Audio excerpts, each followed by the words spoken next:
Jangan, gue mohon jangan lakuin ini. Hujan terus meronta dari atas kursi.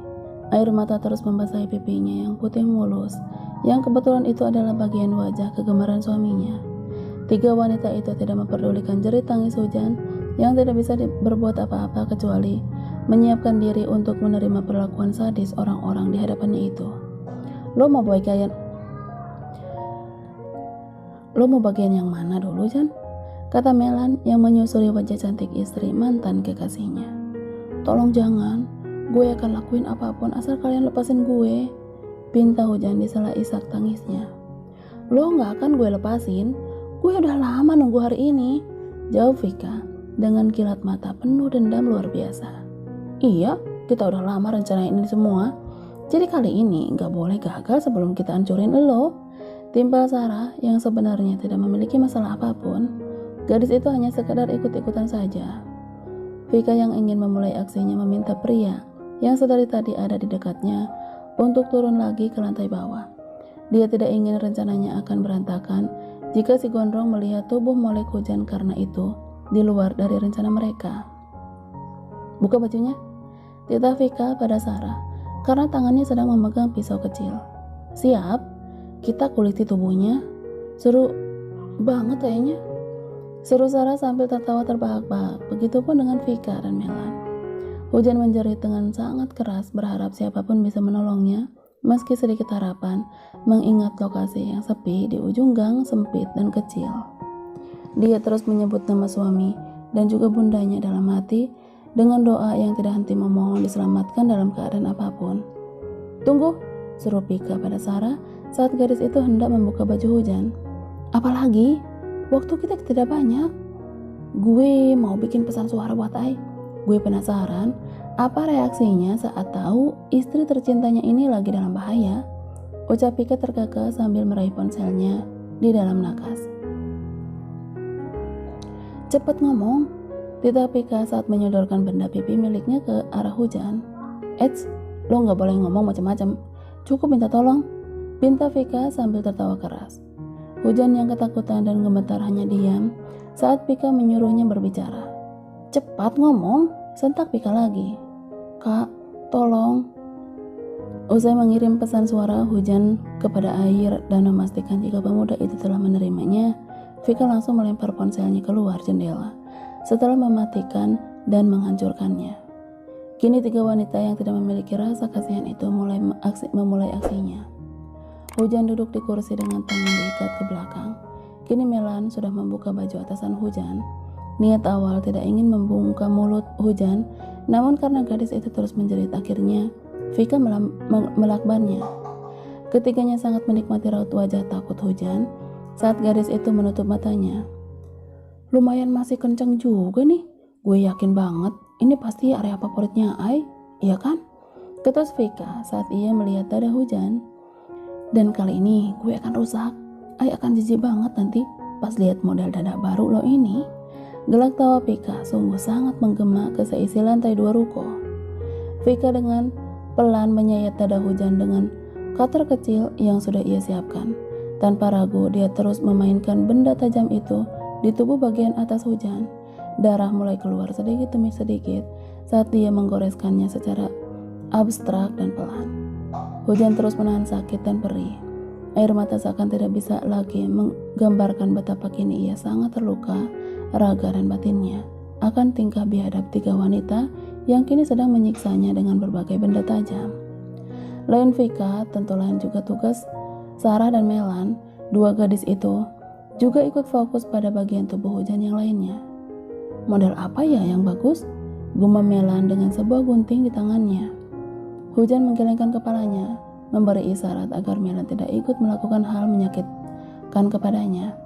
Sudah cukup ia merasakan rasa perih di bagian dada.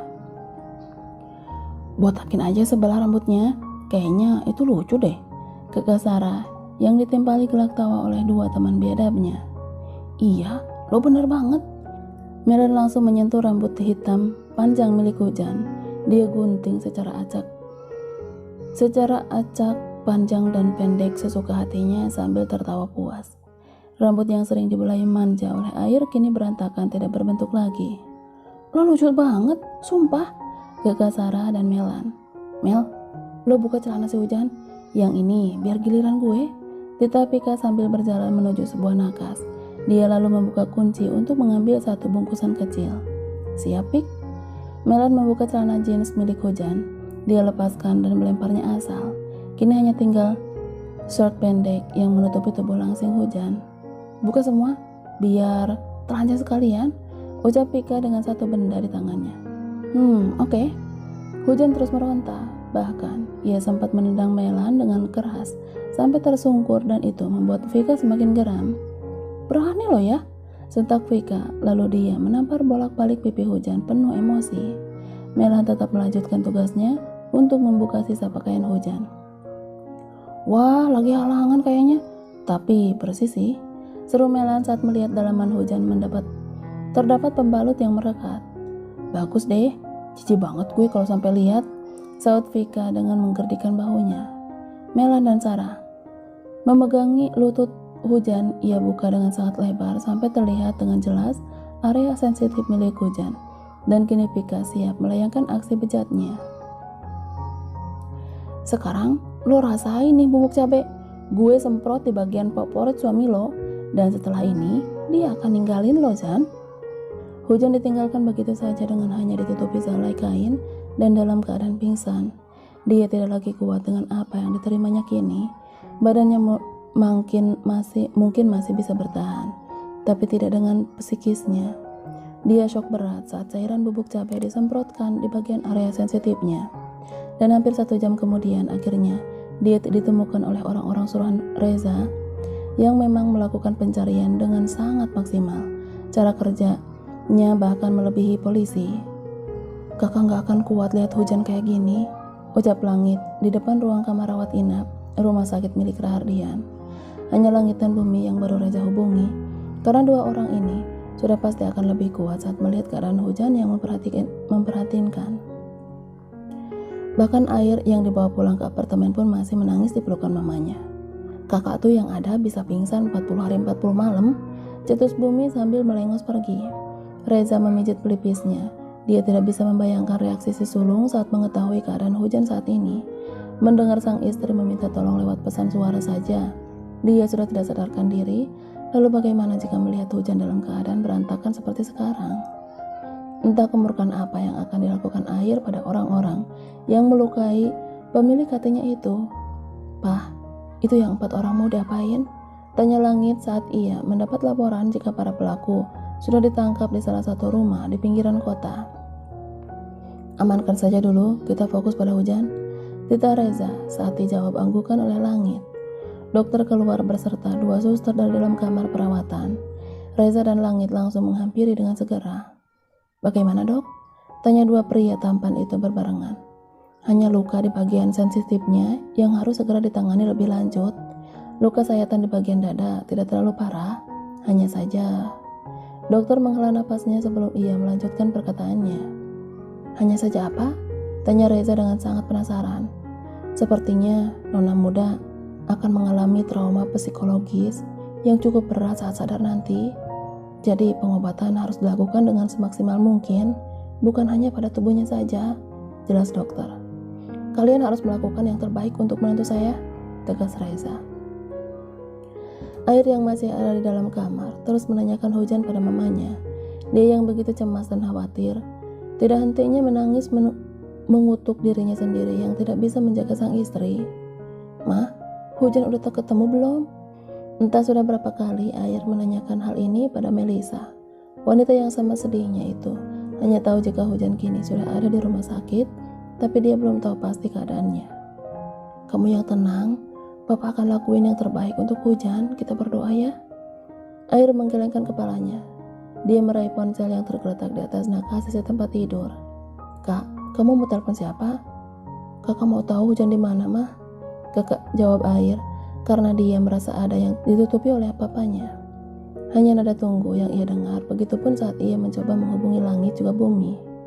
"Mereka pada ngapain sih?" sontak Air kesal.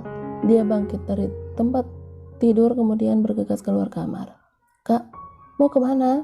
jerit Melisa saat anak kesayangannya itu berlari. Langkah Melisa terhenti di ujung tangga. Ada Riko dan Amira yang kini sedang berusaha menenangkan air yang hendak pergi dalam keadaan tidak stabil. Pasangan suami istri itu diminta Reza untuk datang menemani Melisa di apartemen setelah Reza menceritakan semua kejadian yang menimpa menantunya kini. "Kakak mau cari hujan?" Rengek air dalam dekapan Riko. Sedari air kecil, mantan duda impian itu memang selalu bisa merayu para keponakannya. "Kita tunggu kabar dari papa ya kak?" Air menggelengkan kepalanya. "Hujan kenapa? Pasti ada sesuatu sama dia kan?" Riko menghapus derai air mata di wajah tampan air. "Yang sabar ya, kamu doakan hujan kuat." Tubuh tingginya kembali lunglai, pandangannya mulai kabur lagi, terlebih karena kedua mata yang memang sudah sangat sembab. "Aku gak akan maafin diriku sendiri kalau terjadi sesuatu sama kamu." Melisa duduk lemas di ruang tunggu saat Reza memberitahukan kondisi hujan saat ini. Setidaknya dia tidak ingin istrinya ikut shock atau pingsan saat masuk ke dalam kamar rawat inap, mengingat Humairahnya juga memiliki riwayat hipertensi yang cukup parah. "Kakak harus tahu mas, hujan pasti butuh suaminya," lirih Melisa. Dia sedang memposisikan jika dirinya menjadi hujan. Dukungan dan doa pasti sangat dibutuhkan menantunya saat ini. "Kita tunggu kakak lebih tenang, kita bicara pelan-pelan kepadanya. Kondisi kakak pun enggak memungkinkan dia tahu sekarang, Ra," ucap Reza yang serba salah. "Aku mau lihat hujan," pinta Melisa sambil bangun dari duduknya. "Tapi kamu janji harus kuat. Aku enggak mau kamu ikut kenapa-napa, Ra." Reza yang ikut berdiri memohon pada istrinya agar bisa bertahan di dalam sana. "Iya, aku janji." Reza memeluk Humairahnya sesaat sebelum masuk. Dia tahu jika sebenarnya Melisa hanya pura-pura kuat. Bagaimanapun dia juga seorang wanita yang pasti paham rasanya menjadi hujan. Terlebih dia menyayangi gadis itu seperti putrinya sendiri. Antara hujan dan cahaya tidak ada yang ia bedakan. Melisa masuk dengan langkah berat. Dia yang dirangkul oleh suaminya berkali-kali menghela napas pelan. Dia yang baru diceritakan saja sudah sangat perih bagaimana jika harus melihat langsung keadaan menantunya itu. "Ra," Raja sedikit panik saat tubuh sang istri melemas. "Gak apa-apa, aku kuat mas," jawabnya sambil menghapus air matanya. Kini pasangan suami istri itu sudah ada di sisi ranjang, di mana hujan terbaring lemah, belum sadarkan diri efek obat dari dokter. Melisa menyentuh tangan sang menantu yang terdapat selang infus di punggung tangannya. Tangisnya pecah dan tidak sanggup berbicara apapun. Maafkan kami yang tidak bisa menjagamu hingga hal buruk menimpamu," lirih Melisa penuh sesal. Sebagai seorang ibu ternyata dia tidak bisa merangkul seluruh anaknya agar terus merasa aman dalam pengawasannya. "Mas Reza sudah menghubungi anak?" tanya Melisa tanpa menoleh. "Sudah, tapi dia belum tahu apapun. Ana sedang di luar kota. Baru subuh tadi ia berangkat dan kemungkinan lusa baru kembali, dan aku akan bicara saat ia sudah pulang." Melisa tidak menjawab. Dia setuju dengan keputusan suaminya yang akan bicara secara langsung tanpa menghambat pekerjaan wanita itu. Reza terus mengusap punggung Melisa yang duduk di sisi hujan.